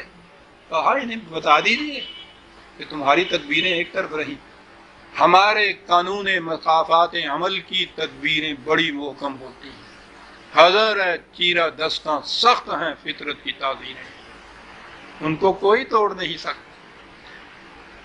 کہا یہ سمجھتے ہیں کہ ہم انڈر گراؤنڈ چلے جائیں گے، وہاں سازشیں کریں گے تو پھر تو کوئی نہیں پکڑ سکے گا نا۔ ام یحسبون انا لا نسمع سرهم ونجواهم، یہ سمجھتے ہیں کہ ہم ان کے راز کی باتیں، ان کے خفیہ مشورے، ان کی سازشیں، ہمیں ان کا علم نہیں ہے، انہیں ہماری سی آئی ڈی وہ کوٹڈ میں کہتا ہوں آج کی اصطلاح میں، اس کا علم ہی نہیں ہے۔ بلاؤ ورسلنا لدیہم یکتبون، ہمارے فرشتندہ جو ہے ان کے ساتھ لگے ہوئے ہیں، ایک ایک بات نوٹ کرتے چلے جا رہے ہیں۔ یہاں یہ نہیں کہ کسی ایک مجمع میں، ایک جلسے میں، کسی ایک علاقے میں کہیں کوئی ایک ہو ہمارا سی آئی ڈی، یہاں تو ہر فرد کے ساتھ ہیں۔ وہ کہاں ہے، وہ رہتے کہاں ہیں اس کے ساتھ؟ یہ تو دائیں بائیں دیکھتا کہیں بھی نہیں ہوتا، کہا ان کے سینے کے اندر ہوتا ہے، وہ وہاں بیٹھا نقل کرتا چلا جاتا ہے، اور پھر وہ اپنے پاس نہیں رکھتا، لکھ لکھ کے ان کی گردن میں لٹکاتا چلا جاتا ہے۔ فرق اتنا ہوتا ہے کہ وہ ذرا لپیٹ کے اس کاغذ کو لٹکاتا ہے، اور جب یہ وقت آئے گا انقلاب کا تو وہ لپٹا ہوا کاغذ کھول دیا جائے گا ان کے سامنے۔ ممکن ہے یہ کہہ دے کہ آدمی کوئی ہمارا دم تحریر بھی تھا، غالب کہتا تھا کہ پکڑے جاتے ہیں فرشتوں کے لکھے پر لاحق، یہ تو بڑا ہوتا تھا نا، یہ تو کسی اور کا لکھا ہوا ہے اور ہمیں دیا جا رہا۔ آ جائے گا اقرا کتاب، پہلی چیز تو یہ ہے کہ خود پڑھ اس کو، اس کے بعد تم کہتے ہو کوئی گواہ، تم خود اس کے لیے گواہ ہو، مکرو تو مکر سکتے ہو، تم مکر نہیں سکتے کہ جی پھر اس کی سزا، کہنے گا سزا بھی خود مقرر کرنا، تو اس سے بڑا انصاف تو اور کوئی نہیں ہو سکتا نا۔ سزا تو ملی ہوئی ہے اس جہنم میں تو ہو، اور سزا کیا ڈھونڈ رہے ہو تم؟ عزیزان من وقت ہو گیا۔ سورہ الزخرف کی آیت 80 تک ہم آ گئے، 81 سے ہم آئندہ لیں گے۔ ربنا تقبل منا انک انت السمیع العلیم۔ شکریہ۔